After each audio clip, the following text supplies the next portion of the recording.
Home Minister Sushilkumar Shinde has reached the city this morning. He's examining the blast. What more?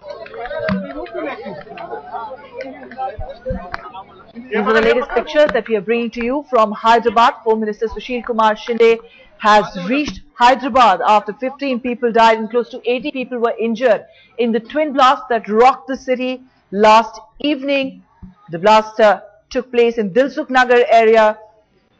The top officials of the Anti-Terror National Investigation Agency and also the Intelligence Bureau who've been at the blast site since morning. Home Minister Sushilkumar Shinde there reaching Hyderabad. He is currently visiting the blast site.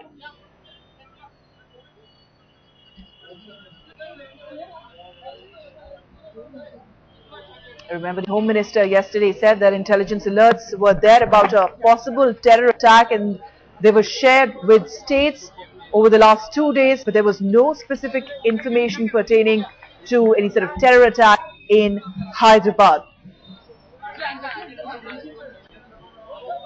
Remember, no organization has claimed responsibility so far for these attacks, but sources in the Home Ministry saying that clearly it was a well-trained group which appeared to be behind these blasts, and they had timed it to inflict maximum damage. The latest pictures we're bringing to you from Hyderabad, from the blast site. Home Minister Sushilkumar Shinde currently there. He reached Hyderabad this morning and he's currently at the blast site with NI sleuths taking stock of the situation. Well, T.S. Sudhir, our correspondent, now joins us on the phone line from Hyderabad with the latest. Sudhir, first I'd like to know from you if there are any fresh leads that may have emerged, any official information that the state government might have shared as far as who could possibly be behind these blasts, the possible groups behind this attack. Ruchika, I'm in fact now at the blast site in Dilsukhnagar. In fact, Union Home Minister accompanied by the Chief Minister and the Governor of Andhra Pradesh just left from this place. The state government and the state police especially playing it very safe, especially after the 2007 Mecca Masjid experience where they actually had named Jihadi extremist group as those responsible for the blast, and thereafter the CBI had pointed Saffron elements as having been responsible for that blast. So this time they're really not naming anyone. In private conversation they are pointing to some groups which may have had a presence in and around Hyderabad, which may have planted these 2 bombs on bicycles near the 2 theatres. But at the moment, officially no groups being named. Also, no one has really come forward to claim responsibility for the twin groups in Hyderabad yesterday evening in Dilsukhnagar. So at the moment, all efforts are on to investigate. They're also investigating if there are some kind of sleeper cells which may have been activated in and around Hyderabad. We do know it for a fact that after 2007, the presence of several sympathizers and sleeper cells in and around Hyderabad in the district and also some pockets of Hyderabad was detected and neutralized. The police is now trying to find out through CCTV footage which was installed at the traffic intersections in Dilsukhnagar whether any kind of suspicious activity was picked up by those closed circuit CCTVs. So those are the leads they are finding out. Also, whether any kind of suspicious activity was detected in pockets of Hyderabad after the execution of Afzal Guru on the 9th of February. So those are the twin leads that the Hyderabad and Hyderabad police are pursuing at the moment, but officially no fingers being pointed at any group at the moment by the Andhra Pradesh police. Ruchika? All right, so no particular group being named, no finger pointing right now by Andhra Pradesh police. Police, of course, at the moment, along with the NI sleuths, trying to gather as much evidence as possible. But Sudhir, there was a lot of concern that was raised last evening when we saw a large number of people who gathered at the site of these blasts. There were fears being raised about how this could contaminate the site really and hamper probe. Is the police saying anything about how they handle the situation in the aftermath of these blasts? Yes, one of the major concerns was to keep this area sterile. This is an extremely crowded area and perhaps one of the reasons why the terrorists chose Dilsukhnagar as a spot where they could actually plant the bombs because the impact would be maximum. But yes, the effort was to keep the area sterile, but the police was really not successful in doing, given the fact that a huge number of curious and anxious onlookers, media crews as well as politicians actually trooped into this crowded area to have a look at the blast site. Even today, the police finding it very difficult to keep curious onlookers from indulging in any kind of bomb blast tourism. But yes, they are worried that they may have lost some important forensic evidence as a result of the crowds which had come to see this place. Also important the fact that for almost an hour or two after the bomb blast, the cell phone lines were jammed. It was very difficult for people to get through to know the whereabouts of their near and dear ones, and as a result, which people are actually trooping all the way to Dilsukhnagar, which for those not familiar with the geography of Hyderabad, is from the southeast corner of Hyderabad. So in a sense, this is the entry point into Hyderabad from the Vijayawada side. So people were anxious, as a result of which more and more people were actually coming to Dilsukhnagar to find out what had actually happened. But yes, the NIA team as well as the Andhra Pradesh police finished their the process of collecting forensic evidence close to midnight, and they would hope that they would be able to piece some part of the jigsaw puzzle as to who actually did this terror plot in a few days' time. Ruchika? Sudhir, we'll also talk about the preparedness of the police establishment. Let me also bring in my colleague Marooq Inayat, who now joins us from Hyderabad. Marooq, even as we talk about possible leads, reports now emerging of how death toll has climbed. Take us through the latest that we're getting from the hospitals. Right, Ruchika, as far as this morning is concerned, as has been reported on the headlines today through the course of the night. In the wee hours of the morning, the death toll stood at 11, and we had gone to the Yashoda hospital, one of the hospitals where the critically injured had been brought in.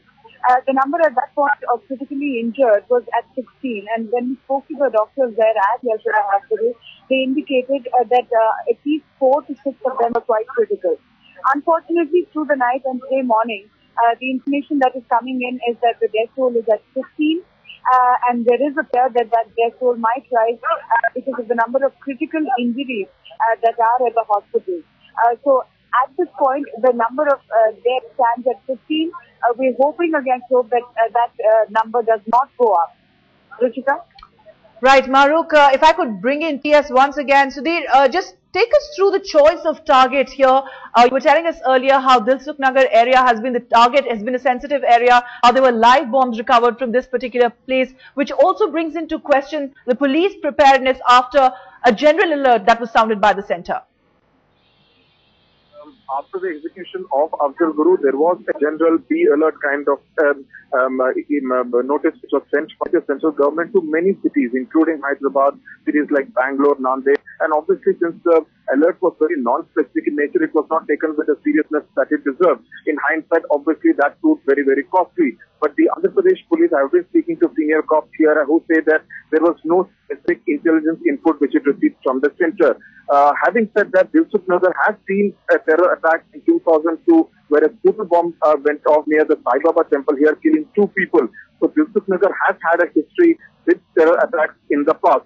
Also very significant is the choice of Hyderabad, not just Dilsukhnagar, but the choice of Hyderabad city as a place to wreak havoc as far as terror is concerned. Hyderabad, if you know, in the last 3 months has seen some kind of communal tension. First in November, when there was a dispute over the Bhagyalakshmi temple which abuts the Charminar, and subsequently the hate speeches given by MIM leader Akbaruddin Owaisi and BHP leader Praveen Togadia, which had created communal tension, especially in the old city area of Hyderabad.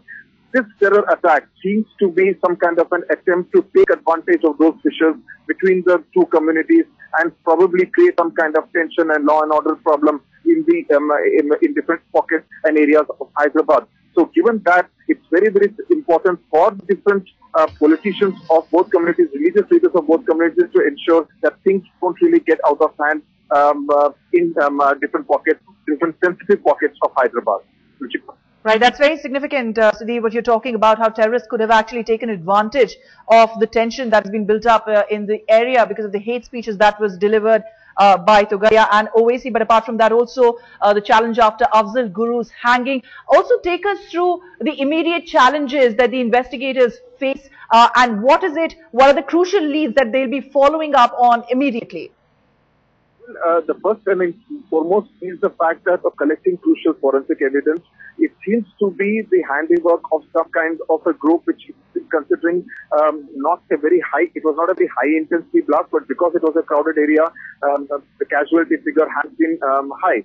Also, the fact remains that the police will have to tread very, very carefully because it wouldn't really want to name any group and lead to any kind of communal disturbance. So in that sense, it has to be very responsibly. The onus is on the police to ensure that nobody in the police force actually leaks out any information which can lead to any kind of disturbances in the area. But yes, there is a lot of shock and horror as far as this terror attack is concerned, because India hasn't seen a terror strike since 2011. It has been relatively quiet. Andhra Pradesh, Hyderabad hasn't seen a terror strike for the last 6 years. So this has really come as a shock to most people in Hyderabad who actually are talking about how unsafe they are in a city like this. Yesterday, last night, post midnight at the hospital, Yeshoda Hospital and Osmania Hospital, there are really heart-rending scenes of people, because Dilsukhnagar is an area which has a lot of hospitals, a lot of people come there to work as well as to study here, and there were students who had been injured. 2 students actually were undergoing surgery in the foot, and their parents were really talking about how unsafe it is for them to spend time here, and really those are the kind of concerns that the police establishment as well as political establishment will have to address in the coming days. Ruchika? Sudhir, Maruk and I, thank you both for joining us this morning from Hyderabad with the latest developments as are being reported. Latest pictures coming in from Hyderabad from the blast site. Home Minister Sushilkumar Shinde taking stock of the situation.